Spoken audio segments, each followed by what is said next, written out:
And so I'd like to mention, we've been in our Emotional Healthy Relationships series, and it reminded me of something just so simple today as I was preparing today's sermon. There are simple, everyday things that I do that are important, but they seem so insignificant. Sometimes we don't think about the things that we do, but because they're so ordinary, but when they are done incorrectly, sometimes it can impact us negatively. Take, for example, tying your shoe.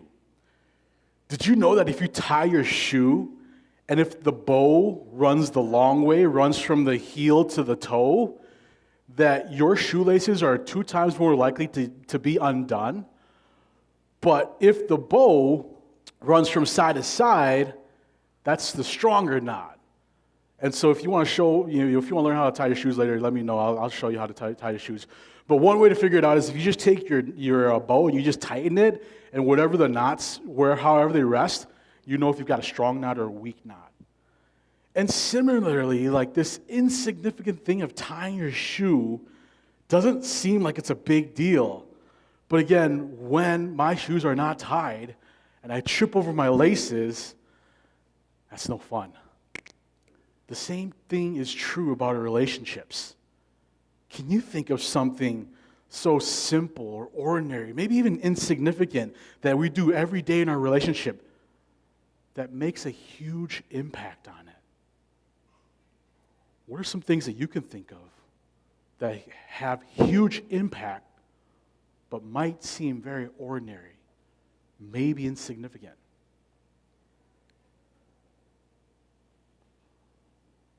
Well, today we're going to dive into possibly one thing that could even make relationships perfect, where we can experience perfect relationships with one another. And so I'm glad that you're here with us this morning to find out what this is.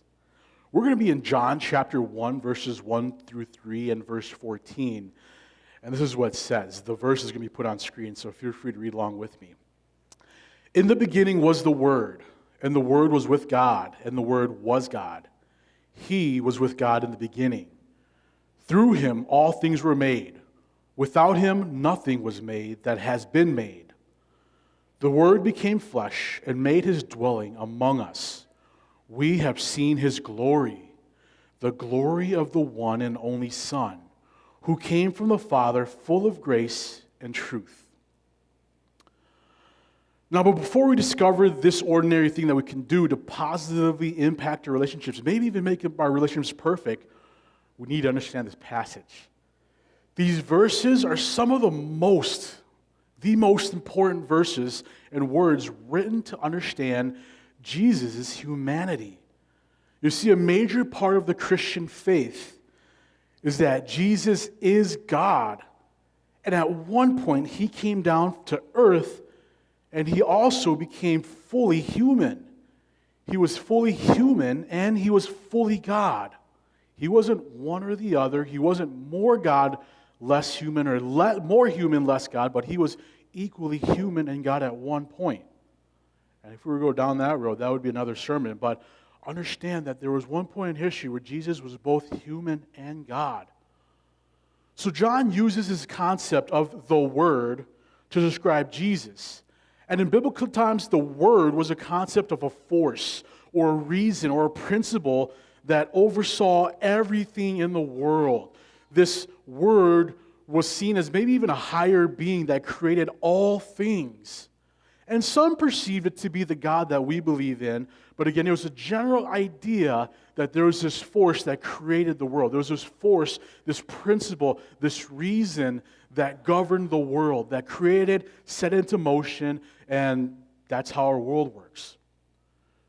John uses this concept of the Word to clarify with a broader group of people who had different religions, different worldviews, different beliefs, that this reason, this principle, this higher being that they believed in was actually Jesus.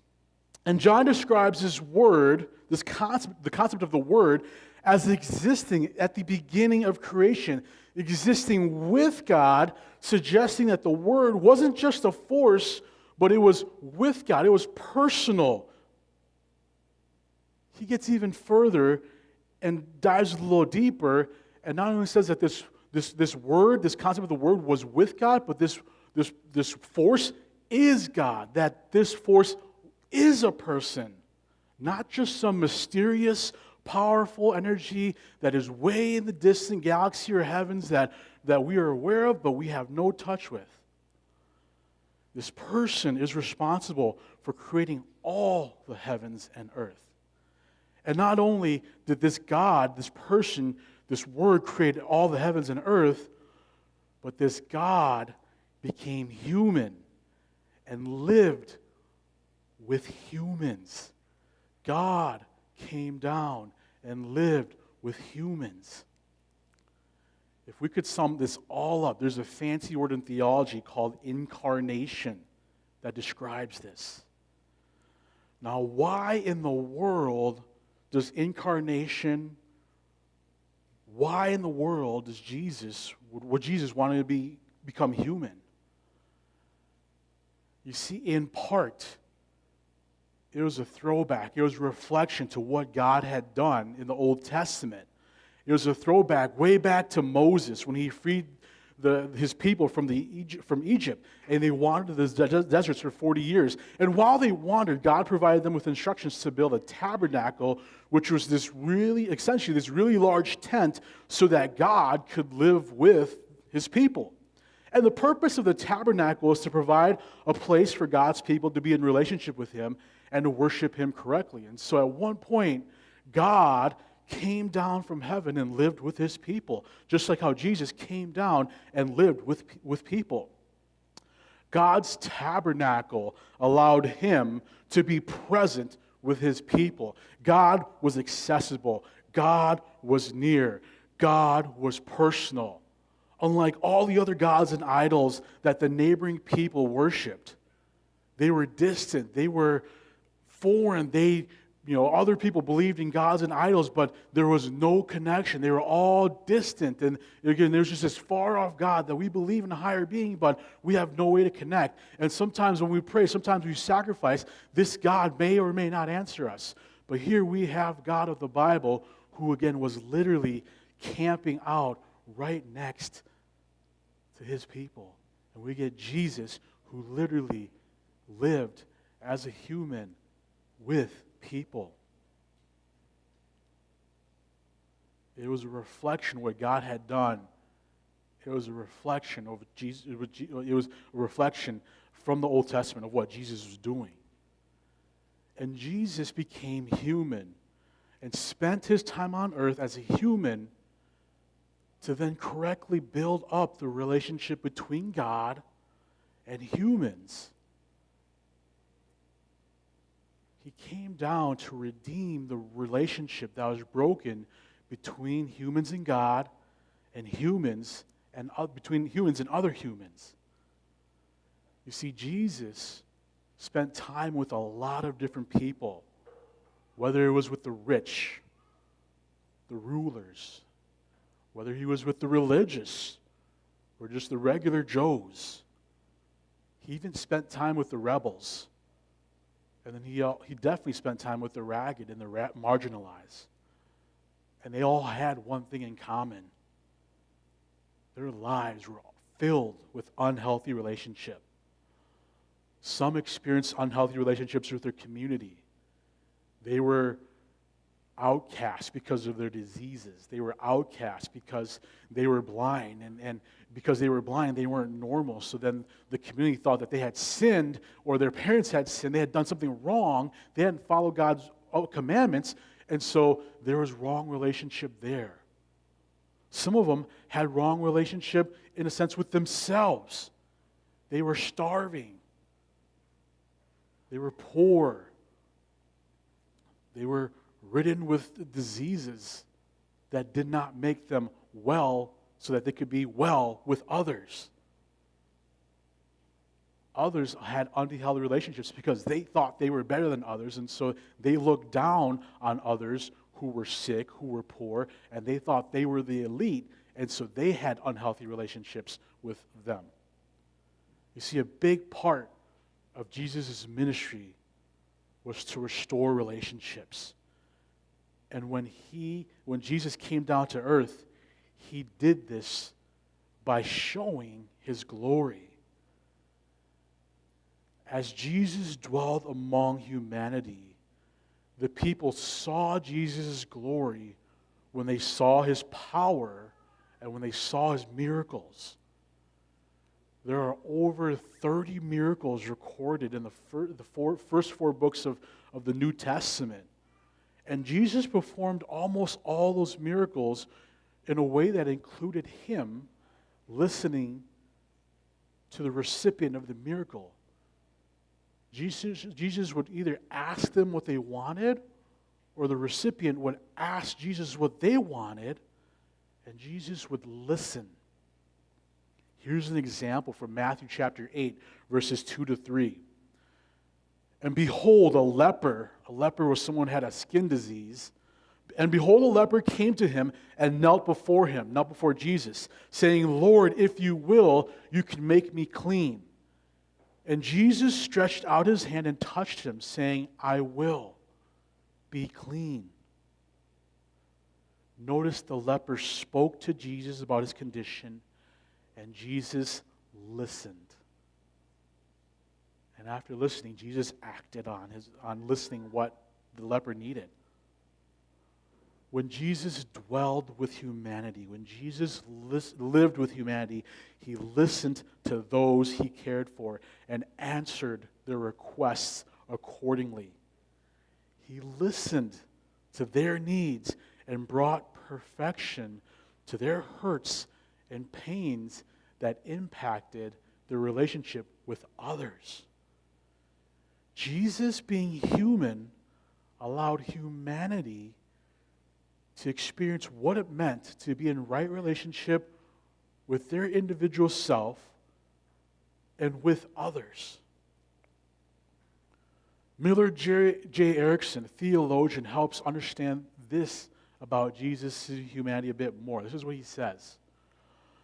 Our understanding of human nature has been formed by an inductive investigation of both ourselves and other humans as we find them about us. But none of us is humanity as God intended it to be, or as it came from his hand.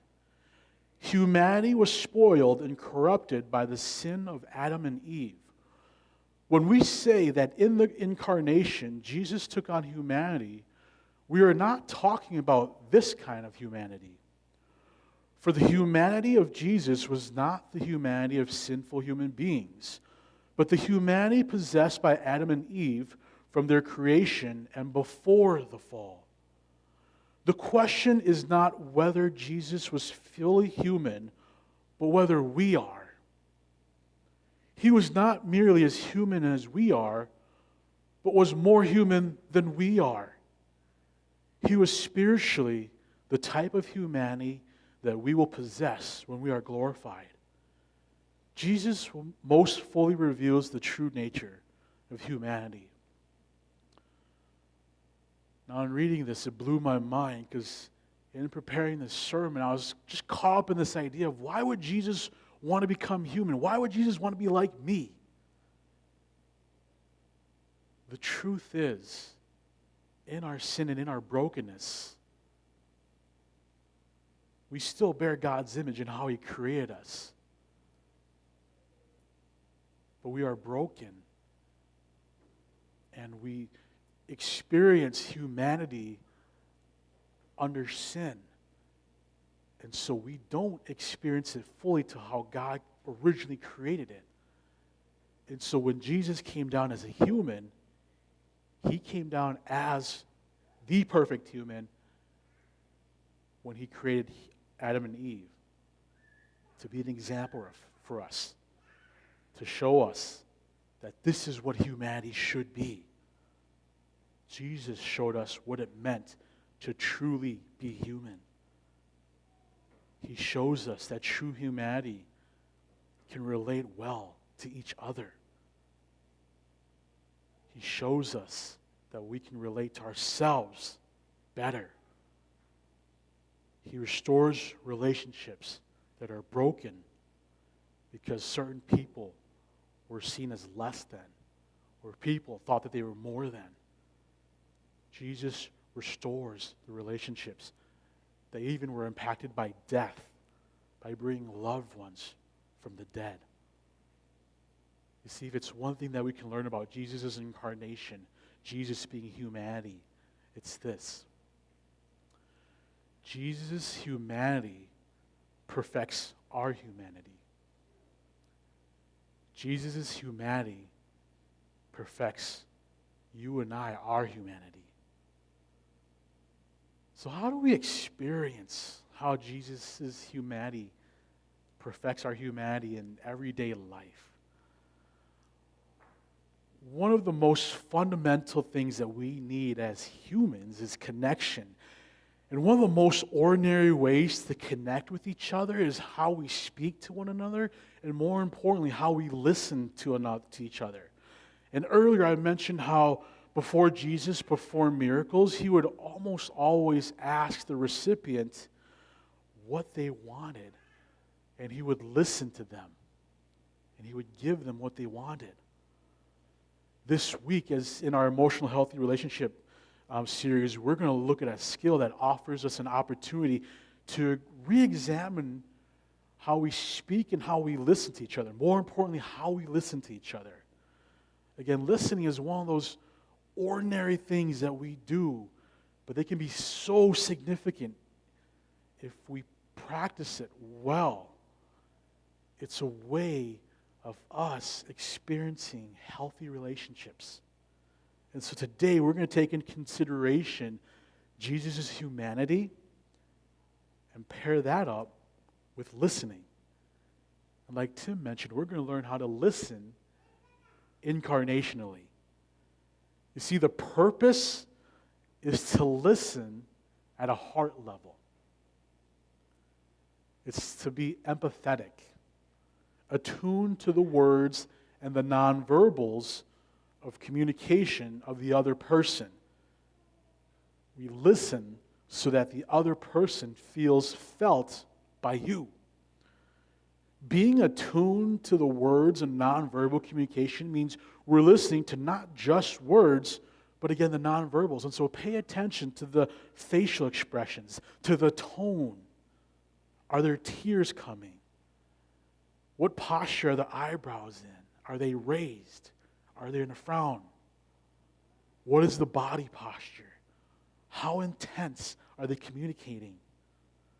The priority is an emotional connection, not so much information. Now, in listening, we don't have to agree with who we're listening to. We don't have to get defensive or take things personally. But it's simply a matter of connecting.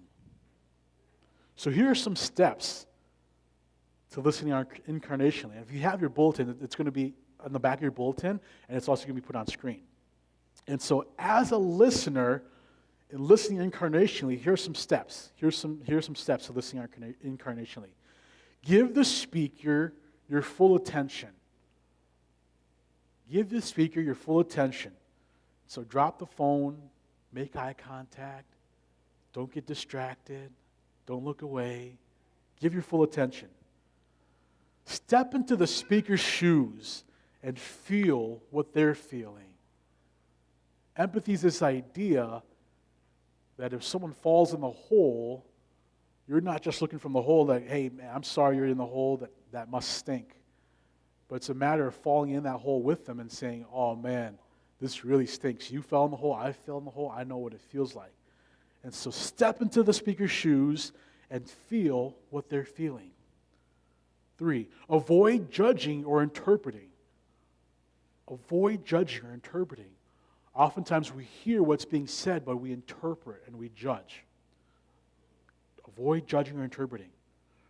Reflect back as accurately as you can what you heard them say. And so again, instead of interpreting or judging, say to them what you heard them say. When you think the speaker is done, ask, is there more? And so when there's a pause or a break, or you think the speaker has completed what they're saying or is finished with their phrase, ask them, is there more? And then lastly, when the speaker is done, ask, of everything you have shared, What is the most important thing you want me to remember? So those are our steps to listening. I know there's a lot, but again, it's on your bulletin and it's on the screen here. Now, here are some guidelines to how to help us speak well. Number one, speak in the I. Use I statements. 2, keep your statements brief. It can be hard to track if you're speaking for minutes upon minutes. And so try to speak brief in sentence or a couple sentences so that your listener can also track with you. And sentences are good places to break so that the listener can then reflect what they heard. If needed, with the speaker, step 3, stop to let the listener paraphrase. And so again, remember to break so that your listener can reflect back to you. And 4, include feelings. Use the phrase, I feel, and describe what you're feeling. Now, it's really important to distinguish this because we can get mixed up between an opinion or a feeling. And so oftentimes we might say, I feel that, fill in the blank. And when we say, I feel that actually becomes a thought or opinion. And so a key principle to remember is that when we are describing an emotion, we need to say, I feel, and include an emotion. I feel sad. I feel happy. I feel angry. I feel uncertain. I feel, again, needs to be followed by a feeling. And if we don't get the feelings, we can't get beneath the iceberg, this idea of getting deeper when we don't share our feelings. And so here's an example. I feel that the supermarket's prices are too high. That's an opinion. And so we can start talking about the different supermarkets that we can go to. It doesn't get too deep. But if I say, I feel upset the supermarket's prices are too high, now that could get us a little deeper. Why do you feel about the supermarket? Oh, they're cheating me. I'm in a tough financial place. Or I'm trying to budget. Notice how, again, that simple word that can dramatically change the sense of feeling or going deeper to the iceberg. And so, again, I feel must be accompanied with emotion. If you find yourself saying, I feel that, finish the rest of the sentence, it's going to be an opinion or a thought. And then lastly, speak respectfully, honestly, clearly, and timely. Often speaking can go so wrong because we speak poorly. So when we speak, we must understand that it has to be respectful, honest, clear, and timely. When you speak respectfully, it means we give thoughts to our words. We're not just saying whatever. When we speak honestly, you're speaking your feelings and your thoughts. You have a right to your feelings and thoughts. We speak clearly means we're not hinting. We're not beating around the bush.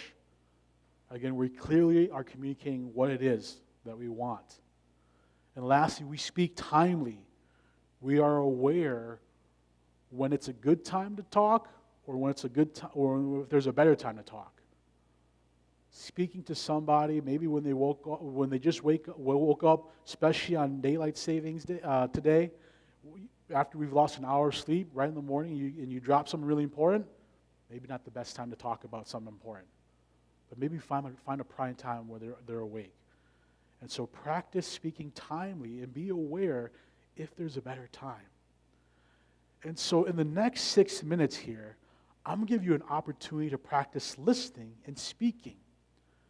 I want you to pair up with somebody, and I want you to practice this exercise using this question.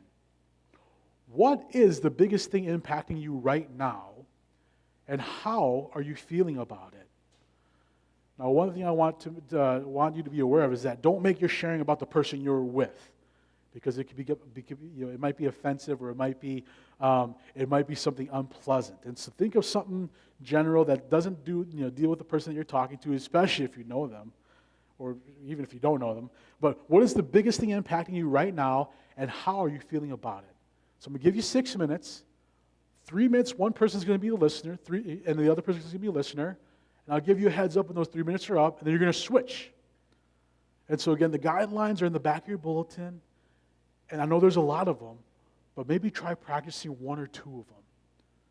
And so take a second to review, and then find someone to partner up with. Find someone to partner up with. Choose who's going to be a listener. Choose who's going to be a speaker.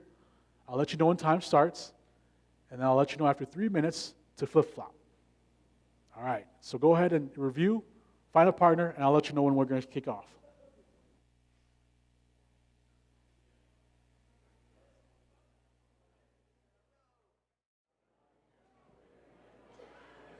All right, 10 seconds. Let's wrap up, and we'll reconvene together.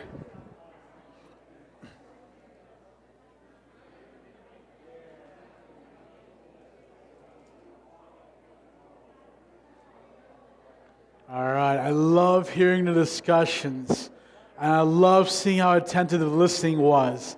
And so let's bring it back, and then we're going to wrap it up, and then I'm going to give you another opportunity to discuss this process too. And so let's bring it back.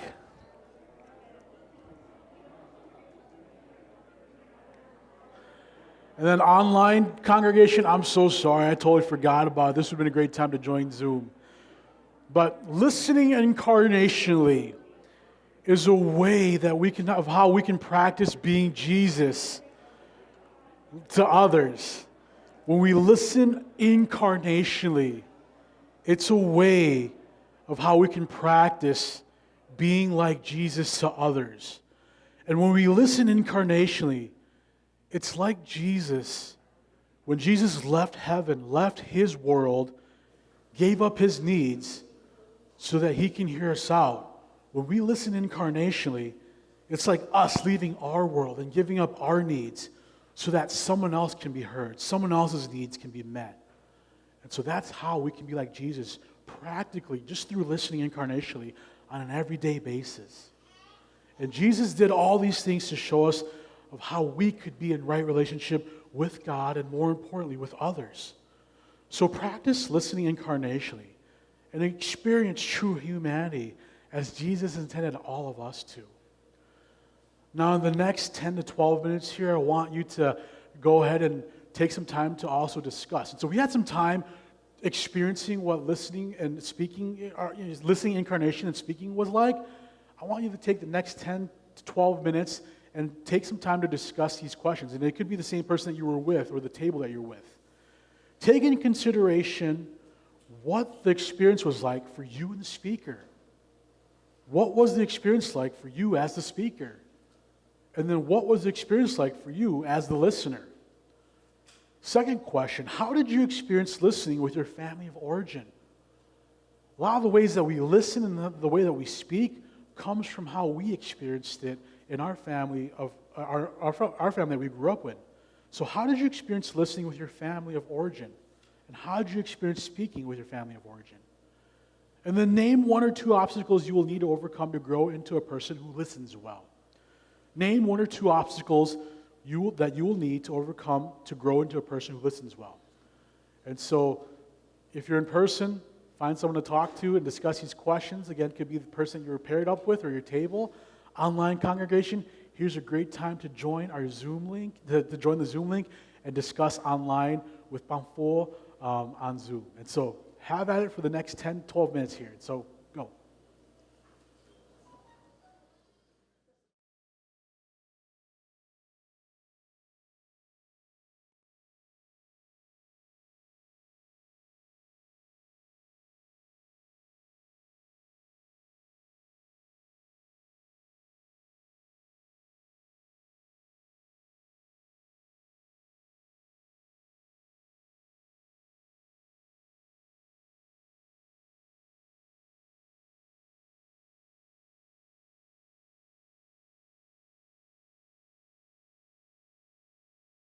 All right, let me wrap up with this. Again, it's a reminder that, again, just in the simple things that we do every day, like listening, can make a huge impact to our relationships, can make them healthy.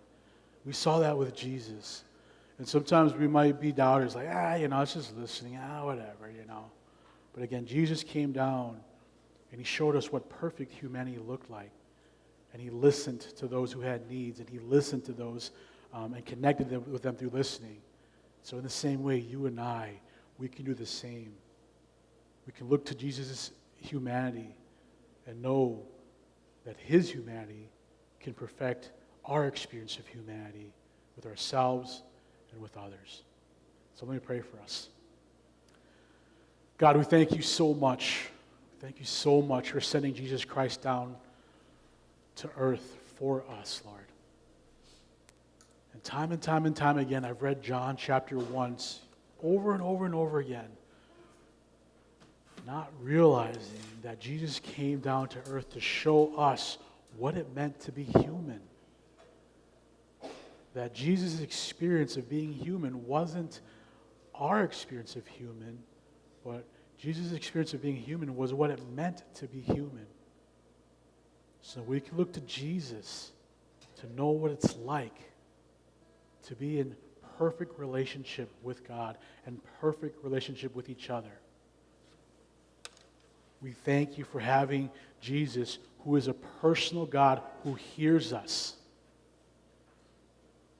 That Jesus isn't far off in heaven and that we're just throwing prayers up, hoping that he'll hear them. But Jesus is a personal God who loves us dearly. That Jesus is the personal God who loves us dearly. And so as we see how Jesus has listened to all of humanity, may we too be like Jesus and listen to others incarnationally. We thank you and we pray and lift this all up in your name, Lord. Amen.